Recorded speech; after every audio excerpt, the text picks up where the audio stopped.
नमस्कार, मी अनुराधा तांबोळकर. अनुराधा चॅनलमध्ये तुमचं खूप खूप स्वागत आहे. आम्ही सोलापूरकडचे. ज्यावेळेला आम्ही सोलापूरला किंवा अक्कलकोटला जातो त्यावेळेला एक छान छान धाबे आहेत, निसर्ग आहे आणि अनेक बरेच आहेत. तिथे गेल्यानंतर एक पदार्थाची आवर्जून ऑर्डर दिली जाते, ती म्हणजे लसूणी मेथी. इतकी चवदार लागते आणि त्याच्याबरोबर ज्वारी किंवा बाजरीच्या भाकरी असतील ना तर उत्तम लागतात. आणि शिवाय सोलापूरची दाण्याची चटणी. काय मंडळी, तोंडाला पाणी सुटलं की नाही. पण ही लसूणी मेथी करायला इतकी अवघड आहे का? कारण दिसायला तर इतकी सुंदर दिसत असते, त्यामुळे वाटतं की अवघडच असेल. पण तसं नाही आहे बरं का. करायला अगदी सोपी आहे. तर ही सोपी लसूणी मेथी अगदी ढाबा स्टाईल, चवदार आणि झणझणीत कशी करायची ते बघण्याकरता आपण आपल्या स्वयंपाकघरात जाऊयात. येत आहे ना?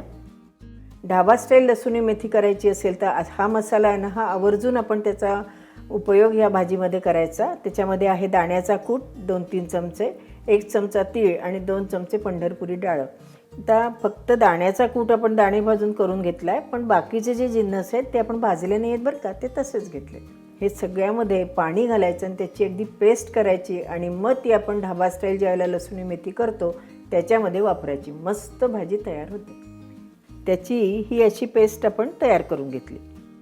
आपण 1-2 चमचे तेल कढईत घेतले. त्याच्यामध्ये आपण बारीक चिरलेला लसूण 2 चमचे घालून घेणार आहोत.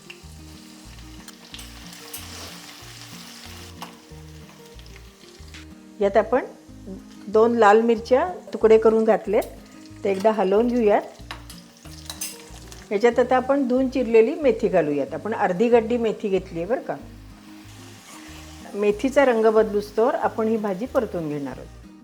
आपली मेथी परतून झाली आहे. तेलामध्ये ती चांगली वाफवली गेली बरं का. आता ही मेथी आपण ताटलीमध्ये काढून घेऊयात. आता याकडे आपण 2 चमचे तेल घातलेलं आहे. त्याच्यात लसूण घातला.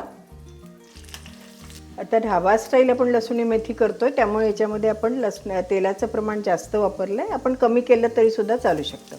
आता याच्यात आपण कांदा घालून घेऊयात. तर आपली कढईनं गॅस खालचा मोठा राहिला, त्यामुळे कढई थोडी लालसर झाली. त्यामुळे आपल्या भाजीच्या चवीमध्ये फरक पडू नये म्हणून मी दुसरी कढई घेतली आणि त्याच्यामध्ये आपण आता कांदा आणि लसूण चांगलं परतून घेणार आहोत.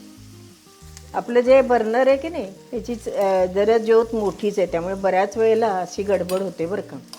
त्यामुळे आपण बदलून घेतलेलं आहे भांडं आणि आता छान हे आपण ब्राऊन होईस्तोवर परतून घेणार आहोत. आता याच्यात जी आपण पेस्ट केली होती ना ती घालून घेऊयात.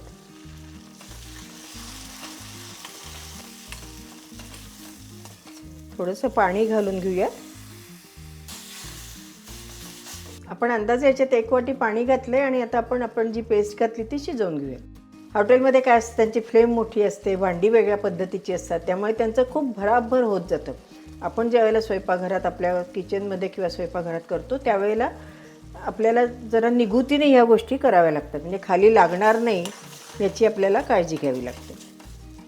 तुम्ही बघितलं असेल, जळाला लागलं आहे असं किंवा खाली लागतं आहे असं म्हटल्यावर ते पटकन त्यांचं भांडं गॅसवरनं काढून घेतात.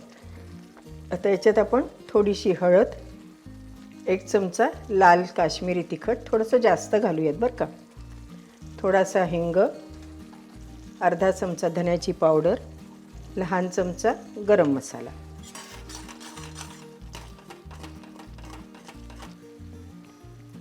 आता याच्यात आपण 1 टोमॅटो बारीक चिरून घातला आहे. चवीपुरतं मीठ. याच्यात आपण थोडंसं आणखीन पाणी घालूयात. साधारण आपण सगळं मिळून 1.25 वाटी पाणी घातलं बरं का.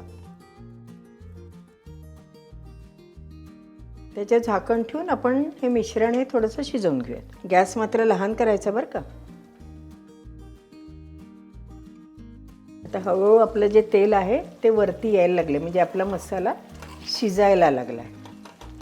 ही जी मगा डाळ किंवा दाणे आणि तीळ त्याचं जे आपण वाटण केलं की नाही, त्याची पावडर करून जरी आपण एखाद्या छोट्या डबीत घालून ठेवली तरी जर अशी आपल्याला कुठली भाजी करायची असेल ना ढाबा स्टाईल, त्याच्यामध्ये आपल्याला त्याचा वापर करता येतो.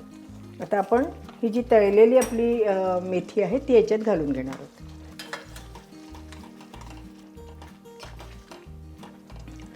एक मात्र लक्षात ठेवायचं की आपण केलेली ग्रेव्ही गरम करायची आणि नंतर अगदी वेळेवर मेथी घालायची, कारण मेथी घालून जर आपण हे जास्त उकडलं किंवा हे जास्त शिजवलं तर मेथीचा रंग बदलला जातो आणि आपल्या भाजीची सुद्धा चव बदलते. आता ह्याच्यावर झाकणसुद्धा ठेवायचं नाही बरं का, नाही तर काय होईल आपल्या मेथीचा रंग बदलेल.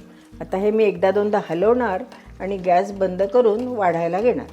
आणखीन हॉटेल स्टाईल छान तर्रीवालं करायचं असेल की नाही की आपण तेल घ्यायचं, त्यात थोडे जिरे लसूण घालून छान त्याची फोडणी करायची, 2 लाल मिरच्या घालायच्या, थोडं तिखट घालायचं आणि त्याच्यावरनं असं मस्तपैकी घालायचं आणि ती भाजी सर्व करायची. उत्तम लागते.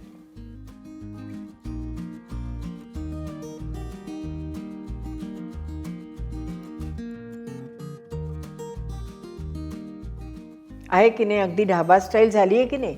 तुम्हाला सुद्धा अशी भाजी केल्यानंतर 2 घास जास्तच जातील. त्यामुळे 1-2 भाकरी किंवा पोळ्या जरा जास्तच करून ठेवा बरं का.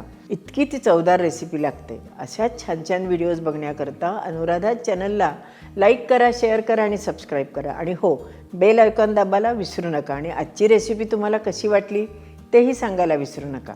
धन्यवाद.